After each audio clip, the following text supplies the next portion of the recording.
Yesterday, Sayadaw spoke about how at the very moment of seeing, there are the individual elements of the base, the striker, and the spark that each have their own natural characteristic, and they combine, they come together in the moment of seeing. The base, the eye, and the striker, the visible object, are physical. So it said eye and form, two parts are physical. And there are other physical things occurring in our body. But these two, actually there are other physical things occurring at the moment, but these two are the most evident physical elements at the moment of seeing. And then there are mental elements, the seeing consciousness, contact, and feeling. And although other mental components occur together with these three, seeing, consciousness, contact, and feeling, the other elements are not apparent. These three are the most obvious.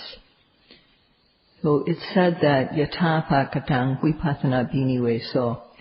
That means that Vipassana practice starts by observing the obvious object, what is most apparent. Just like we spell words aloud when we first learn how to read, our lessons in practice have to be easy. What we observe has to be obvious. So in the seeing, the eye and form, these two parts are physical, and then contact, consciousness, seeing consciousness, contact and feeling, these three parts are mental. And when do they occur? After we've already seen, or before we've seen them. These elements occur in the present moment. They need to be observed at the present moment. The past event of seeing, when seeing is already over, we can't observe it clearly. And when it hasn't happened yet, all we can do is think or imagine about it. So the Buddha did not accept imagination. He only accepted things which are directly observable, what one can see with one's own eyes, or as if with one's own eyes, pechaka. So to know the ultimate realities that really exist in the moment of seeing, we have to observe the seeing at the very moment it happens without any hesitation. We need to have ardent effort that is active and awake. And this is very important. We also need to focus accurately on the object with the mind, so we need accurate aim. When ardent effort is applied, there won't be any laziness. Effort conquers laziness. And when aim is accurate, the mind won't shrink. The mind will be vibrant. It will be blossoming like a flower. It will be open. For starting yogis, these two factors of ardent energy and accurate aim are very important. And Sayadawji's urging the yogis to practice in this way is according to the teaching of the Buddha, as it was explained by the late Venerable Mahasi Sayadaw. It's said to apply ardent effort to note the immediately arising object and apply accurate aim so that the object is in focus Why is this? Because sluggishness is the nearest worst enemy of the yogis at the beginning. It's called meda. And effort can conquer laziness. Effort wins over laziness. Whereas accurate aim is the opposite of laziness or sluggishness. So these two energies, the energy that can gain victory over laziness and the energy that is its opposite, these two energies have to be nurtured.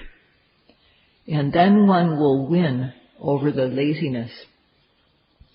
So one has to reflect upon one's own experience, starting with the main object of rising and falling and sitting, and lifting, moving, and placing in the walking. Is there ardent effort to reach the main object when it's occurring, right at the very moment? Is this ardent effort there or not? Is there accurate aim, the attempt to make the aim accurate or not? So if there's no effort, then mindfulness is not likely to occur. And if there's not enough effort, then laziness will enter. And if there's effort but no aiming, still the mind won't be able to overcome laziness. So if both these points are missing, then the yogi is wasting his or her time, because samadhi will not develop.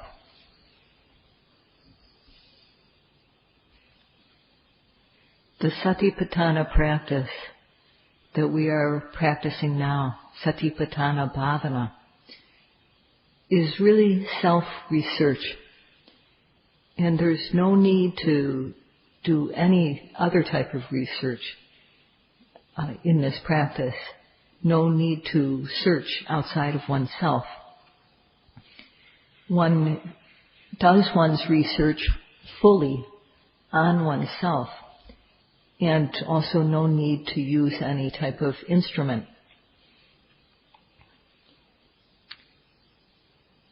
So there's just the object, Poda Shuddha Thimyanda. Sayadaw said that the object arises, and then we observe and come to know it. That's all there is. We have to have the basic morality as a base. And having morality, then we work to observe every arising object when it happens. That's the basic practice. So when we note the object as it arises, often enough, when we do it enough, then the mind naturally becomes clean. So this is how the Buddha instructed the yogis to work. So the basic sila, morality, must be there. The object that we observe, the base, the striker, and the spark, these occur on their own. First we have to learn about them. This is the base, the eye base, and so on. This is the striker, the visible form, and so on.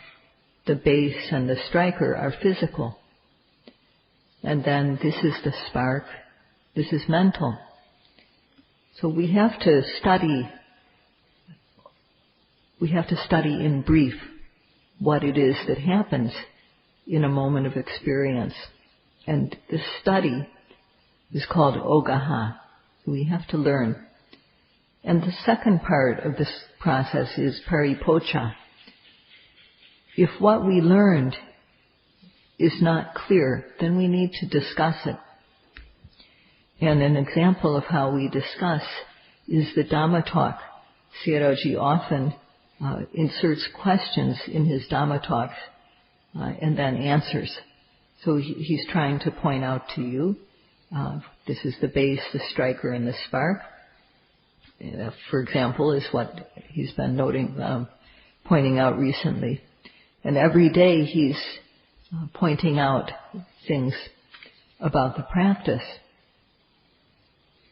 So if one understands then what one has learned, then one has to study the method for coming to know the base, the striker, and the spark. And studying the method is called sadhana. The method is just note every arising object at the very moment it occurs with ardent effort and accurate aim. This is the method. And having studied this method, then one needs to remember it. This is called dharana. So one needs to remember the method for coming to know the base, the striker, and the spark. And then there's samasana. So that is applying ardent effort and accurate aim to observe the phenomena when they occur. And with these two factors, then the quality of vichara, rubbing against the object, contacting the object directly, will occur. And this is the start of samasana. It's hard to translate this word into English, but it means rubbing. And so by doing this, we come to know the elements involved in seeing, for example, of the base, striker, and spark. So if we contact directly with this factor of vichara against the object, if we do this enough, then the samadhi kanda, the three factors of the samadhi group, virya, sati, and samadhi, gain full energy. And then the bhavana mind is quelling the opposing factors of the nivaranas. These are being killed off. So when this bhavana mind starts to occur, then one comes to know this is physical, that is mental. One comes to see naturally the elements involved in any moment as the base, the striker, and the spark. One comes to know cause and effect. And if one continues to observe, one sees how these physical and mental phenomena of nama and rupa arise and then pass away. One comes to see that which arises and then passes away is inherently no good. And in this phenomena that arises and passes away, there's no self to be found. These are just natural phenomena occurring on their own, just empty process. So one comes to see this naturally. So first of all, one has to work to make the mind clean. And when one does this, then knowledge will naturally arise. And this is called pativeda. This is penetrating into what is true, coming to see in a penetrating way what is true. And this altogether is called mental development, bhavana. Now is the time for Sayadawji to speak about the true Dhamma. So, when we practice the physical and mental phenomena that we know, they're true Dhamma. The Buddha made 4 categories for true Dhamma. He said, first of all, that everything, the seeing, hearing, smelling, tasting, all these collections of physical and mental phenomena that we experience in our being, all these are the truth of suffering, dukkha sacca. Seeing, hearing, smelling, tasting, touching. Touching includes the rising, the falling, bending, stretching, lifting, moving, placing, opening and closing the eyes, blinking the eyes. Touching is a very, very broad category. And also knowing. So these are the 6 types of things we experience, and all these are the truth of suffering. Whatever collection of physicality, collection of mentality that we experience in our being is called the truth of suffering. And this truth of suffering is to be known. Dukkha is to be known. And when we observe with the practice, we know the truth of suffering. The method for knowing the truth of suffering is to observe every arising, seeing, hearing, tasting, smelling, touching, thinking. Every time one of these things happen, we should observe it, and doing that, dukkha is known. The second category is craving, wanting to see something, hear something, taste something, smell something, touch something, and so on, and thinking that it's good to see, good to hear, good to experience, taking pleasure in seeing, hearing, tasting, touching, smelling, thinking, wanting it. This is greed. Lobha. This is the truth of the cause of suffering, dukkha samudaya. And then the third category is nirodha sacca. Nirodha, or cessation, is the end of suffering and its cause. And the fourth category is the truth of the path, megha sacca. This is the practice of the 3 trainings of sila, samadhi, and panya that we are doing. This path is to be developed. So the truth of suffering, dukkha, is to be known. The truth of the cause, samudaya, is to be dispelled, it's to be discarded. The truth of cessation, nirodha, is to be realized. And the truth of the path is to be developed. So to know, dispel, realize, develop. 4 things all at once. So these first 2 truths, the truth of suffering and its cause, are called the worldly truth. And the latter 2, number 3 and 4, nirodha and megha, these are the supramundane truths. The worldly truths of dukkha and its cause occur in our being.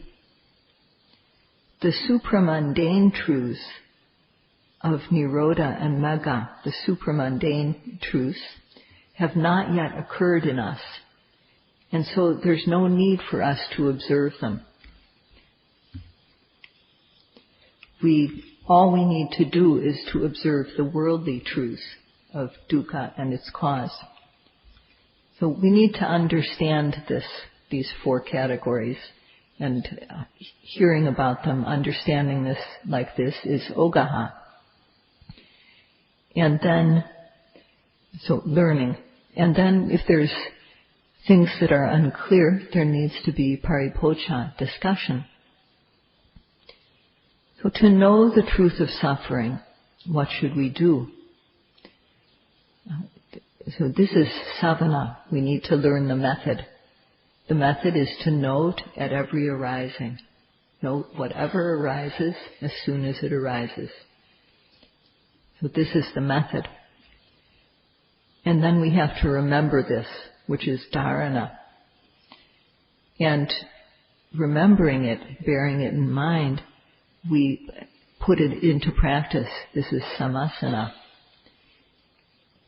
If our work is effective, if our application of the practice is effective, then starting with the discernment, the seeing clearly of nama and rupa, the mental and the physical, knowledge will develop all the way up to the end of the path. What we work with is dukkha and its cause, suffering and its cause.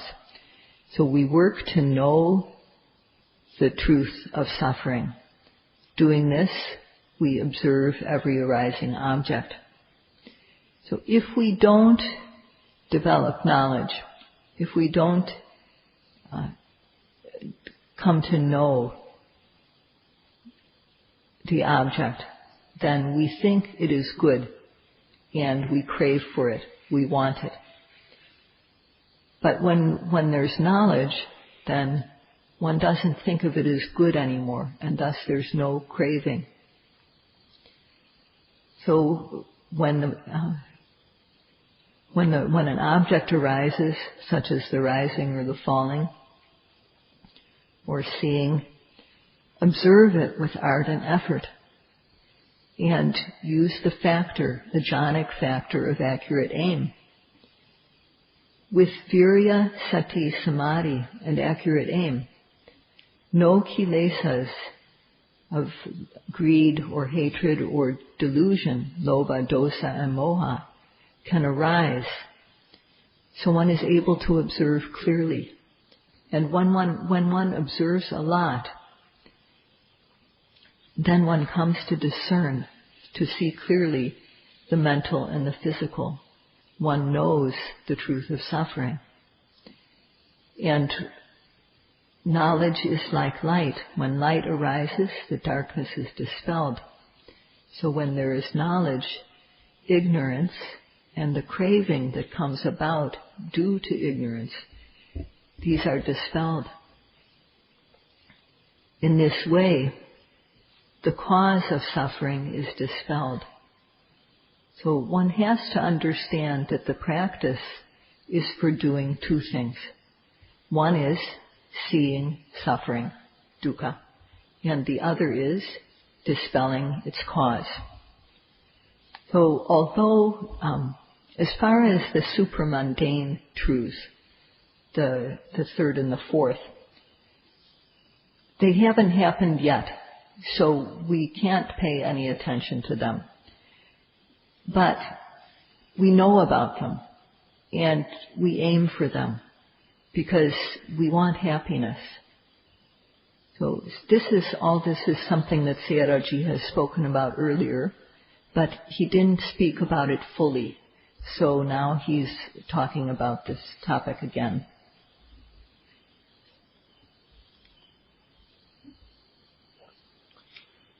Oiro Sabia Yogitisa Napara Tugasisa Sia Mandiane, Tuga Picho, Tuyatisa Voli, the Logitisa Napara Kambira Nene, the Saso Shiva.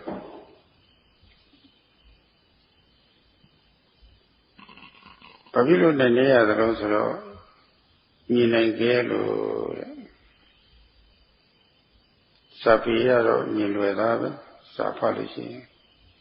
Salibiro Sisalucian Daleve Luedave Cisadacia Luedave Davimelo Deke Khanda Data Punda Kore, Tabawa Asiko, Dare, Tidi Madiva, a young Logadia.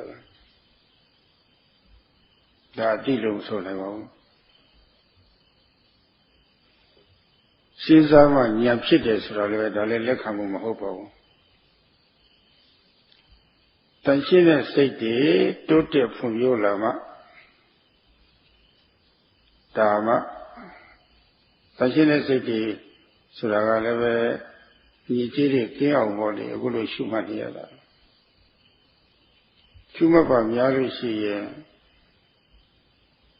Bavana say, Dote say, Sanjin Beboli, Patipeka body. Yagadoda Moha Sashi the Pidibekari, Eradi Kindora. As I will service of Fantanala, say to Siburi Yala Viso, to Marikana Diari, Apila Visoya. Sanjima Diari, Kindora, it is Sanjima Diari, and Hoja Peter is Sanjima Diari.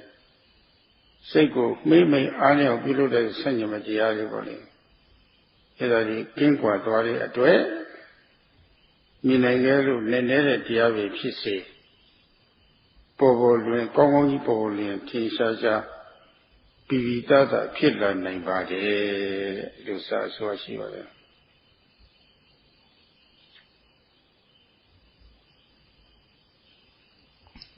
In the text, it said that the two worldly truths of suffering, dukkha, and its cause, dukkha samudaya, are deep, profound.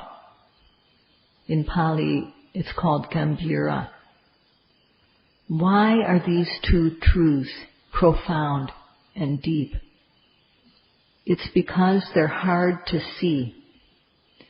In theory, it's easy to learn about these. We can read, it's easy to understand. It's easy to reflect on these. But to really see them with theory and with reflection, one can only see the shadow of the base, the striker, and the spark, which are really existing phenomena. One cannot see true nature through theory, through reflection. And because of that, one can't come to true acceptance just through reading, just through reflection. We observe in the practice, with the practice, to develop a clean mind. So the clean mind is developed, and if we note, if we observe a lot, then the factors which oppose the meditative mind, the bhavana mind, are overcome. So when we exert ardent effort, accurate aim, and so on, the energy of the samadhi group of the path becomes fulfilled, samadhi kanda. And at that point, the opposing factors we are freed of the opposing factors. And at that point, this Dhamma, which is hard to see, becomes evident, becomes clear and easy to see.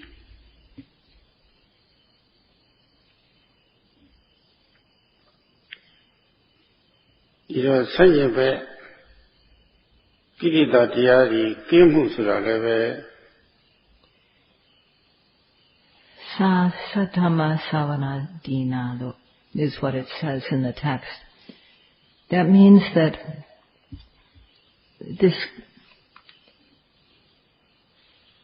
the correct practice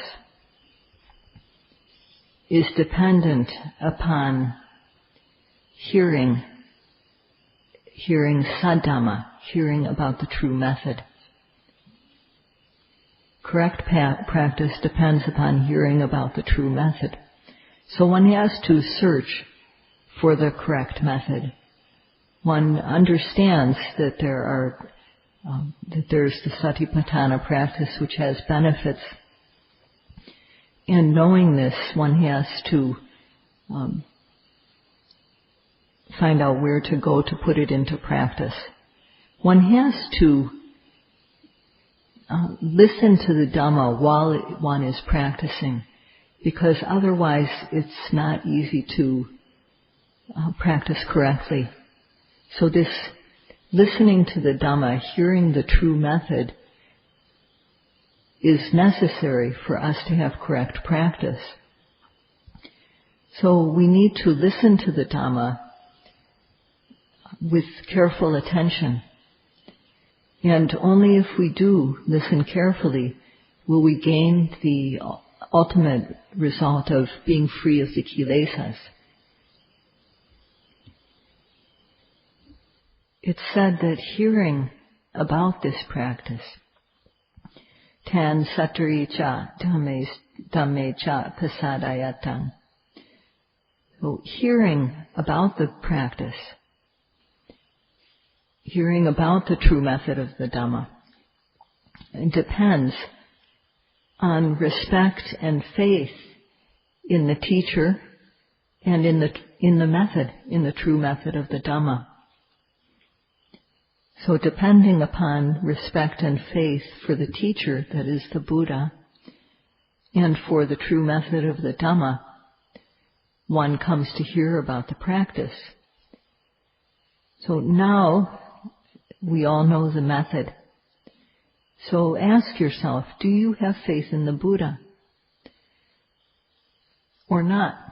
And if you don't have faith in personality figures, if it's difficult, if you find it difficult to have faith in an individual, then we understand that to the extent one practices the Dhamma, one gains benefits. So, do you have faith in the practice? Only if one has clear, strong faith in the practice will the practice be effective. So, some people who have come here have practiced other methods before, and they think, I know the method. I have a method that works. So, although they are here at a place where this is the practice that is to be done, they do another method. If a yogi does this amounts to lack of faith in the method that is being taught here. And thus, Sayadawji's effort, his urging of the yogis to practice will be ineffective. One has to have, first of all, understand the benefits of the practice and have faith in it, and have strong zeal, chanda, or desire to gain the benefits of the practice. When one knows the method and practices according to the method, one will become free of the opposing factors, and the Dhamma, which is deep, profound, and hard to see, will become clear. So Sayadawji urges you all to use your time well here, to practice wholeheartedly with full faith in the practice. Practice with care and respect. That's all for tonight. Sadhu, sadhu, sadhu, sadhu, sadhu, sadhu.